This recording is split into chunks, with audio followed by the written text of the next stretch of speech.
Good afternoon, everyone. How are you? Hello. Hello. This is interactive. We are live. You can say hello back. Yes, fantastic. I feel, whenever I come here, Stuart, I feel somewhat underdressed. Yeah. Don't you? I do. Do you know what I mean? There's all of these weird and wonderful, not weird, sorry. There's all these wonderful... Warwick. all these weird and wonderful characters I was going to say, but in the nicest sense of the word, there's somebody in the baby grove here. No, I always do feel underdressed. Matt, how is this for you? Your first time at an MCM Expo? It's pretty cool, to be honest with you. I wasn't really sure what to expect when I got down. I was surprised by the amount of costumes. You did mention the baby grove. I must draw attention back to that. It's very impressive. Yes, she's enjoying that. She's got the same colour as her hair at the moment, which is tremendous to see. But well, we're here, Matt and I, obviously, in our capacity as being actors from the Harry Potter movies. Which who's seen Harry Potter? She has. I know that. Good work. Good work. Well, nice to see you all. I mean, just to start with, Matt and I could just tell you a tiny bit about what we're doing at the moment. Not very much. Otherwise, we'd have to kill you all. So we can't do that. But so, Matt, obviously, you've been involved with Harry Potter since you were 11, I think now. That's right. Yeah. It's sort of a 10th year now for me. And it's just been, it's been crazy. And now we're coming into the final film, which has been quite long. We sort of started officially in February last year. So you've been on it a year now. Yeah, 1 year already.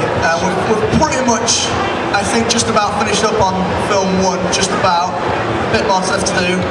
But we're hard at work on part 2, which is a lot of the final fight sequences with Voldemort and the Death Eaters and whatnot, and it's pretty exciting stuff. It's not something we've really attempted before. It's very epic.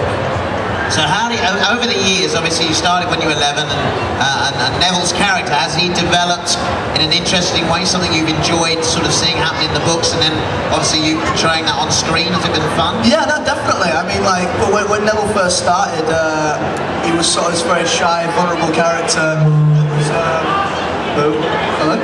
You hear me? Sorry, I had beans for breakfast. Technology.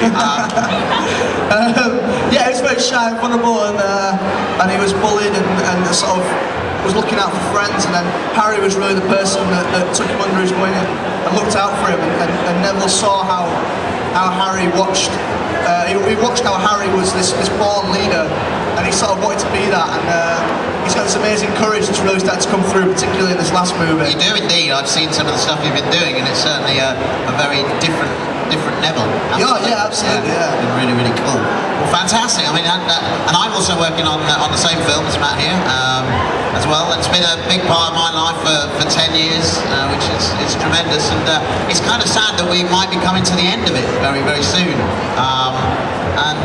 We're going to miss, doing the movies, but we're going to miss all the people involved as well, aren't we? Yeah, definitely. I mean, we've had a massive crew, which has changed a little bit over the years.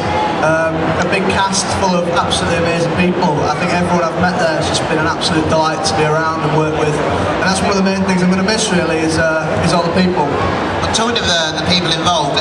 Who has been the actor that you've been most in awe of? I mean, each film that we do, a new, many different sort of great British actors become involved with the project. Who for you was really a moment where you were just really starstruck? Besides yourself, obviously. Obviously. I don't know, it was sort of, Alan Rickman I was always a huge fan of when I was younger. I watched him in like Die Hard and Robin Hood and stuff. Just to see him do Professor Snape was pretty special. Like, it was just so natural to him. And it was He's great. He's just got such a kind of, when he walks into a room dressed as he does as Snape, I mean, there's something about that. It's such an aura in the room. Yeah, absolutely. It's pretty special. Gary Oldman was another one who was incredible. And just this year, watching Ralph Fiennes' work has been it's quite hypnotic, really. It is indeed. It's a lesson in acting, certainly. Yeah, definitely. Yeah. I sort of couldn't take my eyes off the way he moved, sort of controlled the set. It was pretty amazing. Certainly. Right, well now we've waffled a little bit for your entertainment.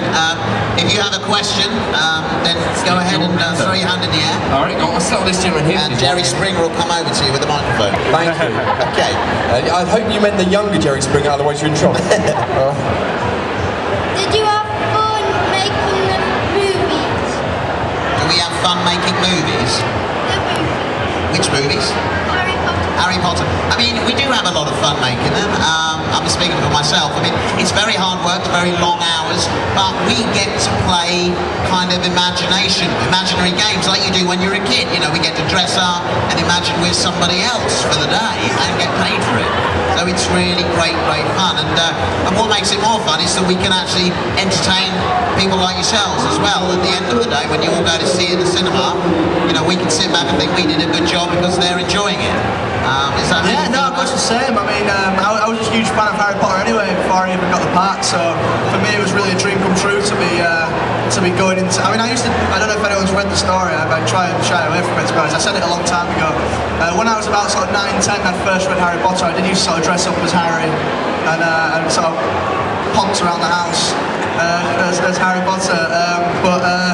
And then suddenly I got the part and I was getting to do it, and they called it work. So all of a sudden I sort of got a free card to be a kid again. It's brilliant. Absolutely, no, it is.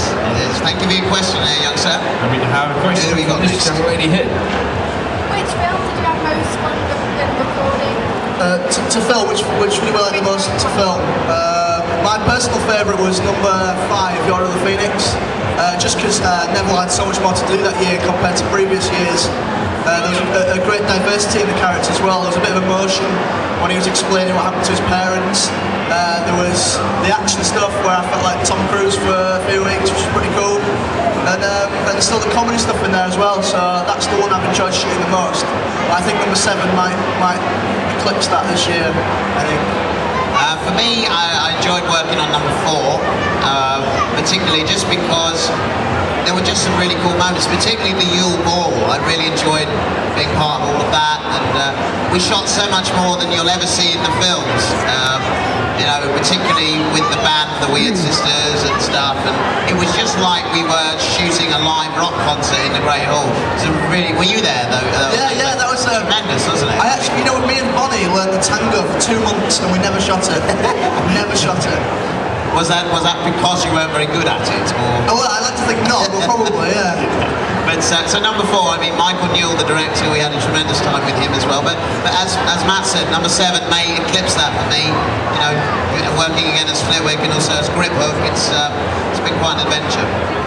We have a question from gentleman here as well. In the Order of the Phoenix, how difficult was it to like form a wizard dudes, you know, like All the fighting and stuff. yeah, like when the order comes down, like the greatest smoke or something like that. Yeah, it was tough on number 5 because I'd never really done anything like that before.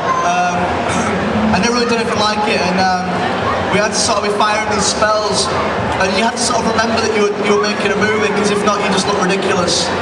And so it was a bit of fun. So I number 4. We had a lot of stunts to do as well, like on wires and harnesses, and some of it was quite tough going. The harnesses are not comfortable. If you had to Yeah, you'll never forget where the harness has been, will you? It's not easy, the harness work that you have to do.